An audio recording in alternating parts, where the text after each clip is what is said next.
You know, I've never seen a more effective PSA on why you shouldn't drink and drive in my life. So, without any further ado, I submit for the Spooktober Movie Society. Baskin. What's going on, Dungeon Dwellers? Welcome back to Dave's Dungeon.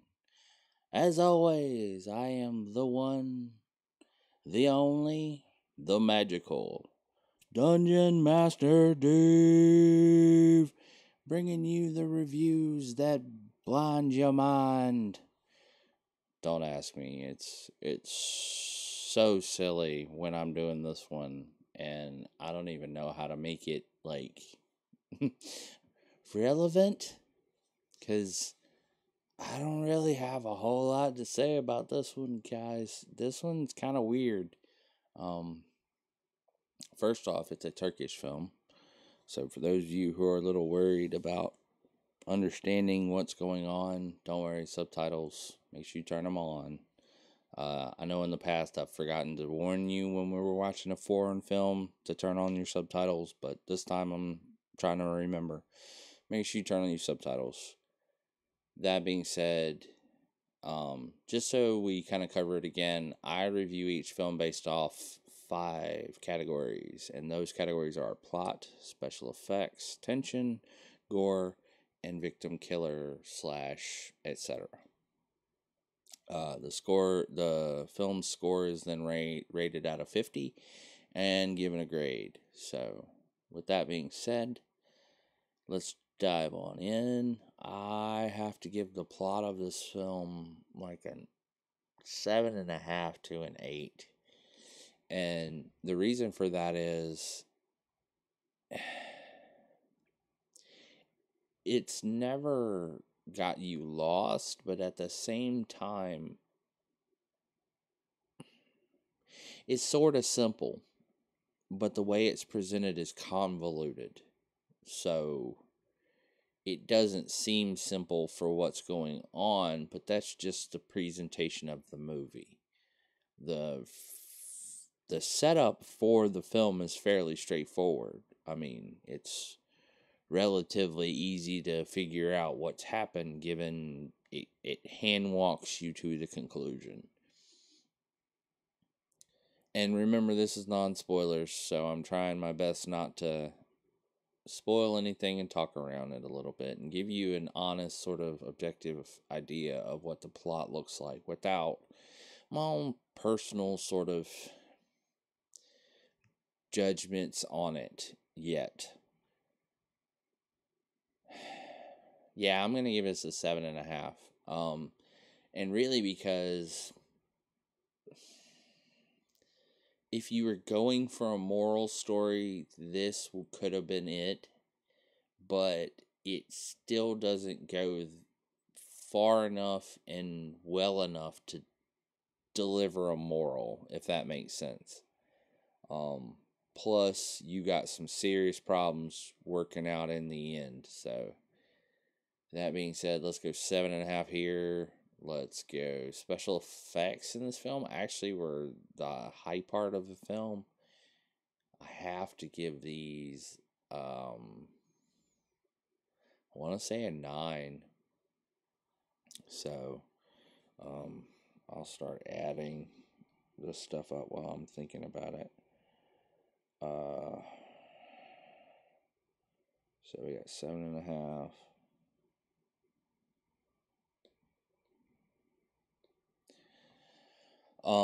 The special effects were good. I want to say they could have done more over the course of the film to show off the special effects, and that's where I'm taking points off, but for where they've used them, it's pretty good. The tension in the film it's really not tense until the real end. And then even after that tension is just disgust, to be perfectly honest. So I really have to kick this movie while it's down and give it a 6.5. And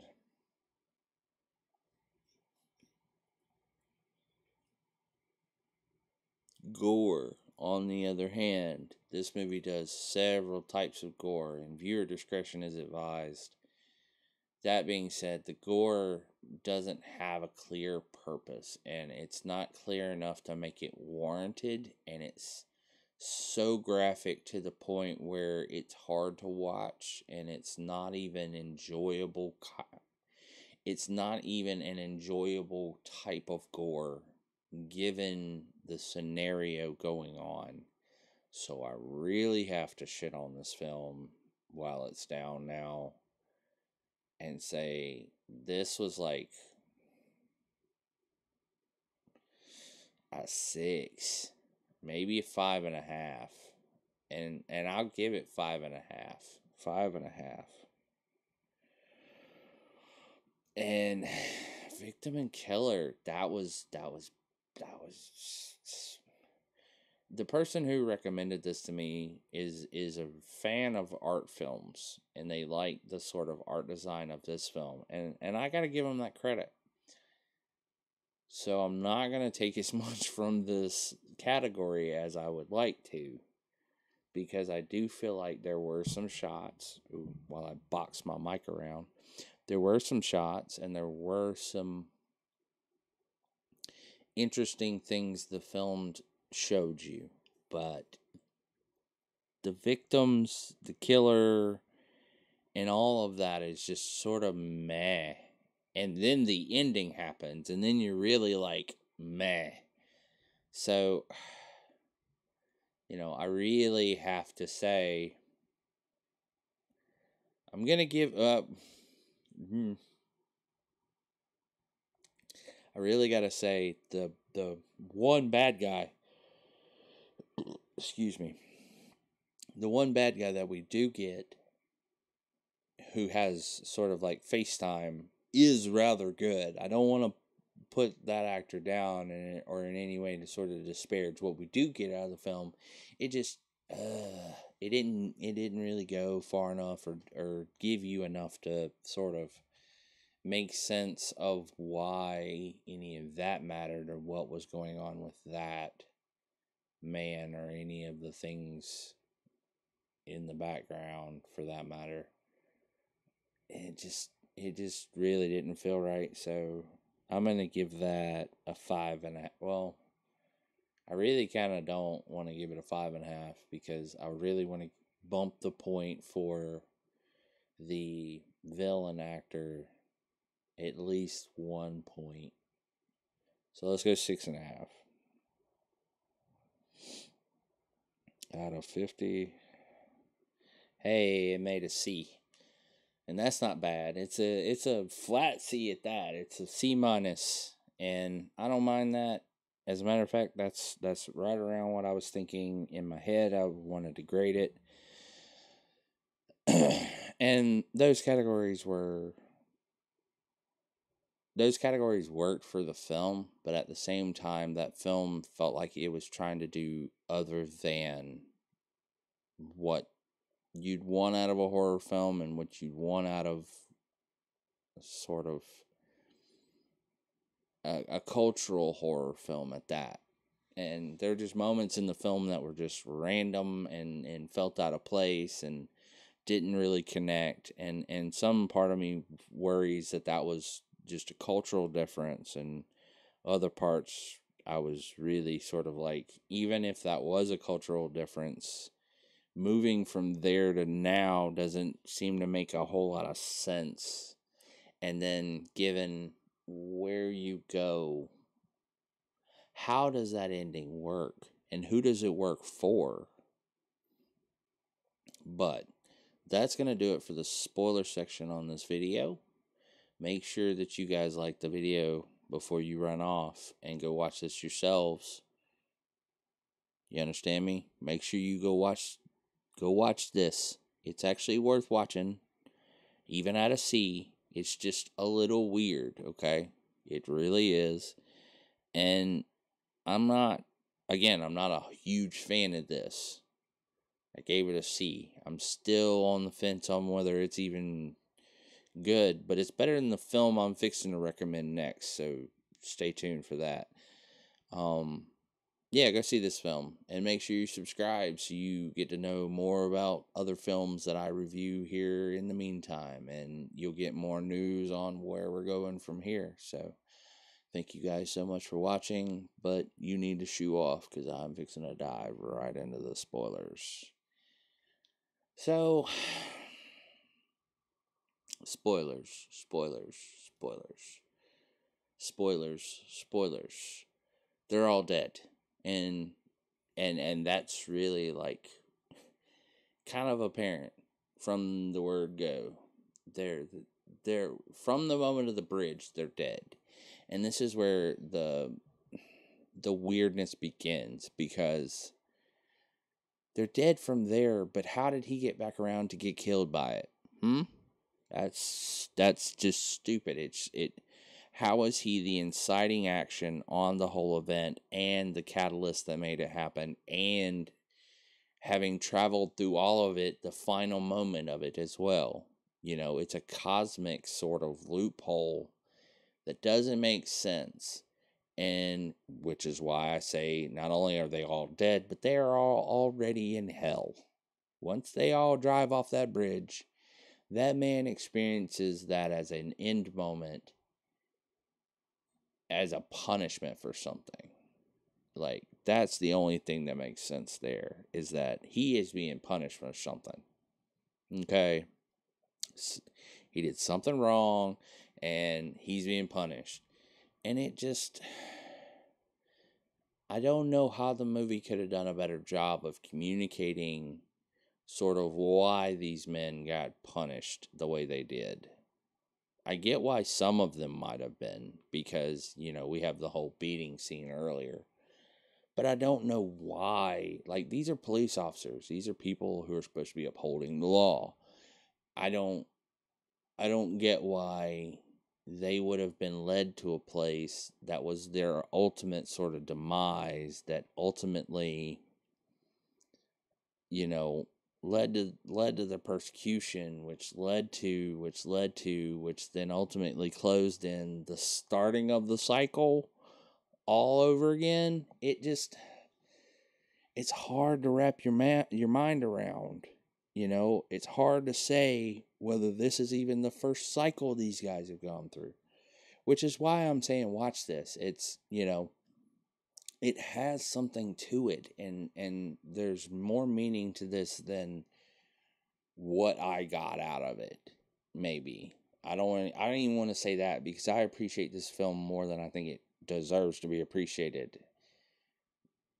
That being said, the villain was great.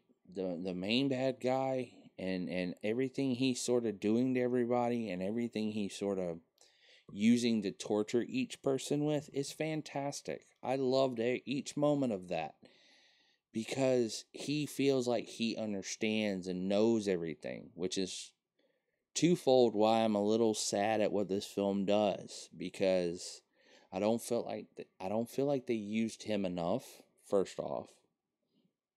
And then second off, I feel like you wasted him now, given what you did to him in the end, Excuse me, sorry. I feel like you had an opportunity there to actually create something quite terrifying, and instead you've used it and then squandered it, and then it didn't fully resonate in the moment that you created, and it can't now resonate to a greater moment as well. I feel like when you give us a villain like that, they need to have some time to build that presence up. They need time to build their threat. They need time to torment the people that they plan to do that to. And you really left just the scantest, thinnest amount of time that you could for developing any of that. So, Other than that, it was a fun cultural film. It was cool getting to see sort of how the police sort of work as a team, or how foreign police may work.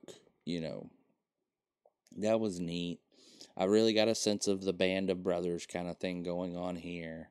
It really felt like they were all family, and like any good family, they fought, and that was good. It gave me more camaraderie than I think other films of this type would have given me. And that's really where this film saves itself is I really felt for the police officers by the end of it. I really did, because I didn't have any great hatred for them like you would in a Western style film. The Western style film would have made me really, really dislike all these guys, because it would have made them all douchebag chads. And maybe these guys were. Maybe in the culture that they came from, there was some sort of moral thing that I was supposed to see in their behavioral that, drove me to think they were less than. But they just seemed like some guys. They really did. And it's hard to say that they deserve to go through that. And for this kind of story to work, you want the guys going through this to be guys you want to see go through that. You get what I'm saying? Like, if I want to drive somebody to hell, I don't want Dante to be, the philanthropist of the year. I want Dante to be someone that I actually want to see driven through hell, Maybe you don't. Maybe other people are different. For me, if I'm going to watch somebody get tortured in hell, have one innocent person. Don't have a few that and I don't even say innocent. I just want to say less than guilty, less than Chad, less than, people I want to see get hurt. The sort of cathartic karma that we all like to witness in horror. This wasn't that. This didn't feel like that. This felt very much more pointed in a way. And that's good. I felt like that was one of the reasons why you watch this film versus another one like it. Oh, I really like the sort of myth and culture that went into the area that they were in. I want to say, though, the sort of glimpse the unthinkable ritual sort of torture and body horror that you see on screen just fell flat, man. Other than what that the main villain does, I want to say that the rest of it fell flat, and really in the face of that, it fell really flat. None of the rest of the villains felt really powerful or like they were there at all. There's only a few times when the main villain feels like he's actually doing something. And for those of you who watch the I Put Out tonguing, you'll know what I'm talking about, because that was hard to watch. And yet, even with that, it was forgettable, because what did it ultimately end up in? I mean, they put the guy's eyes out, and then they end up, it didn't give me anything for what they did to that guy. It didn't give me any sort of enhanced experience. It didn't further the things going on. It just, it's like watching somebody get thrown into a blender. But I don't know. I do feel like a lot of what the movie talked about, though, was good.